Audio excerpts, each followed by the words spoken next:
মাযহাব মানা যাবে কি? মাযহাব মানা জায়েজ? মাযহাব মানা জায়েজ। কেন জায়েজ? মাযহাব কি কুফরি নাকি? আবু হানিফা, মালিক, শাফি, আহমদ এরা কি কাফের ছিলেন নাকি? তো ইমানদার ছিলেন না? আলেমও ছিলেন না? আলেম ছিলেন কিনা? আলেম থাকলে দিনের খেদমত করেন নাই? খেদমত করছেন কিনা? আবু হানিফা কি আব্দুর রাজ্জাক ইউসুফের চেয়ে ছোট না বড়? আপনি আব্দুর রাজ্জাক ইউসুফের কথা দেখে অনবরত মেনে নিচ্ছেন, অথবা জাকারিয়ার কথাই মেনে নিচ্ছেন। কথার কথা বলছি, ওনার দোষ দিতেছেন, উনি তো আলেম দিন, একজন মুহাদ্দিস নিঃসন্দেহে, আমি ওইটা বলছি না, বলি উদ্দেশ্য প্রমাণ দিচ্ছি, উদাহরণ দিচ্ছি। তাহলে মাযহাবের ইমামের কি দোষ ছিল? হ্যাঁ, আপনি অন্ধ অনুসরণ করবেন না, আমি এটা আবার বলছি। মাযহাব মানা জায়েজ, কিন্তু যখন আপনি দেখবেন যে কোরআন এবং সুন্নাহ বিরোধী নস পাওয়া গেছে, তখন ওনার কথা শোনা যাবে না। তখন শুনলে আপনি হারাম কাজে আছেন। যতক্ষণ পর্যন্ত আপনার কাছে কোনো ব্যক্তির কাছে স্পষ্ট হবে না কোরআন এবং সুন্নাহ, তখন একটা ইমামের পথে চলছেন, বৈধ। আচ্ছা ধরেন, এখন আপনার কাছেই ধরেন একজন বলল অমুক ব্যক্তি বর্তমানে জীবিত আছে, অনেকেই ফতোয়া দিচ্ছে, আপনি এই ফতোয়া অনুসারে চলবেন না? না চলবেন না? চলবেন। কিন্তু যখন আপনার কাছে প্রমাণিত হবে যে এই ফতোয়া সঠিক নয়, তো কী করবেন? বাদ দিতে হবে। ঠিক একই হুকুম ইমামের বক্তব্যের ক্ষেত্রে, একই হুকুম, কোনো পার্থক্য নাই। ইমামদের বক্তব্যের ক্ষেত্রে তবে পার্থক্য হচ্ছে ইমামদের বক্তব্য লিখিত এবং নির্ধারিত। আপনার বক্তব্য মাঝে মধ্যে এমন ফতোয়া আসে পৃথিবীর কেউ বলে নাই, পৃথিবীর কেউ বলে নাই। আপনি জাহেল, তারপরেও আপনি মনে করছেন ইমামের জায়গায় পৌঁছে গেছেন, ইমামদের বিরুদ্ধে বক্তব্য দিতেছেন।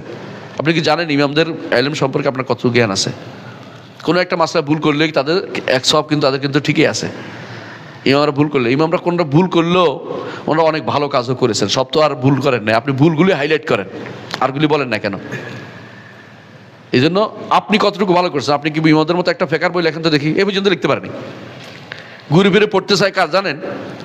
ইমামদের ফেকাই পড়তে হয়, ওনাদের মাসালাই আনতে হয়। এরা কেউ কেউ কী করে, কয় যে সিদ্দিক হাসান খানেরটা আনে। সিদ্দিক হাসান খান উনি যদি কোনো হানাফি ফেকা না পড়তো, অথবা সালাফি মানে ইমামদের আলেমদের বই আহমদ ইবনে হাম্বলের ফেকা না পড়তো, কি হইতেন?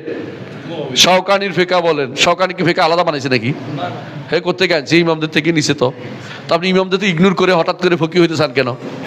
এটা হবে না। ইমামদেরকে ভালোবাসেন, প্রত্যেক ইমামকে সম্মান দিবেন, মাযহাবকে যথাযথভাবে মেনে নেবেন, বিরোধিতা করবেন না। মাযহাব বিরোধিতা করার উদ্দেশ্য না, মাযহাবকে পায়খানা বলবেন না, এগুলি শয়তান তৈরি করা, জায়েজ না এগুলি।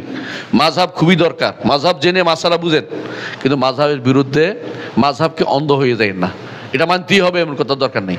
এটা মানা যতক্ষণ পর্যন্ত একজন মানুষ এর চেয়ে উত্তম কোনো পদ্ধতি নাই, সে মাযহাব মেনে চলবে, মাস্ট। যখন দেখবে যে আমি এর চেয়ে ভালো পাইছি, শুদ্ধটা পাইছি, আমি অশুদ্ধটা নিব না, এটা হলো ইমামের হওয়া উচিত।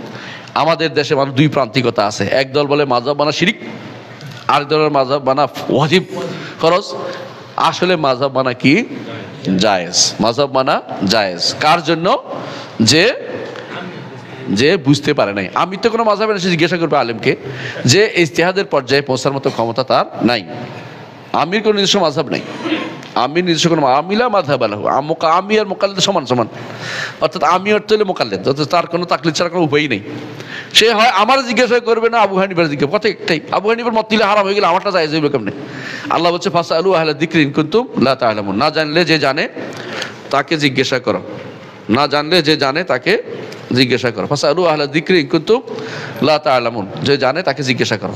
এটা মৃত জীবিত সব সমান। মৃতের ব্যক্তি জীবিত লেখা আছে, ওইটা দেখতে পারি। আমরা বিন বাজের কথা নেই না, বিন বাজ কি জীবিত নাকি? তো কথা একটাই হইলো। আলবানির কথা, নাসিরুদ্দিন আলবানির কথা নেই না, তিনি জীবিত নাকি? তাহলে কথা তো একই হইলো। তাহলে বোঝা গেল যে মাযহাব মানার ক্ষেত্রে বাড়াবাড়ি করা যাবে না, ছাড়াছাড়িও না, বাড়াবাড়িও না। যদি কোনো কেউ মনে করে যে এটা আমার কাছে হক মনে হচ্ছে, তিনি সেটা নেবেন। 3-4টা তার কাছে আসে, বিপদ লেগে গেছে, এখন তার ইজতিহাদের জায়গা আছে যে ওই লোকটা আমার কাছে বেশি পছন্দনীয় মনে হয়, যে এ দুজনের থেকে এর দাড়িটা লম্বা, এর নামাজ পড়ে দেখছি ভালো, সুতরাং এরটা আমি নিতে পারে, কোনো সমস্যা নেই। পার্থক্য হচ্ছে একটাই, যে আমি জব ভালো হোক মন্দ হোক অমুক ইমামেরটাই নিব, এইটা নিষিদ্ধ। সাধারণ মানুষ কি করে? প্রশ্ন, সাধারণ মানুষ আলেমদের জিজ্ঞাসা করবে। আলেম যদি কোনো তাকে নিজে ইজতিহাদ করে দেয় সেটাও নিবে, আলেম যদি তাকে কোনো মাযহাব থেকে দেয় সেটাও নিতে পারবে, কোনো সমস্যা নেই তার।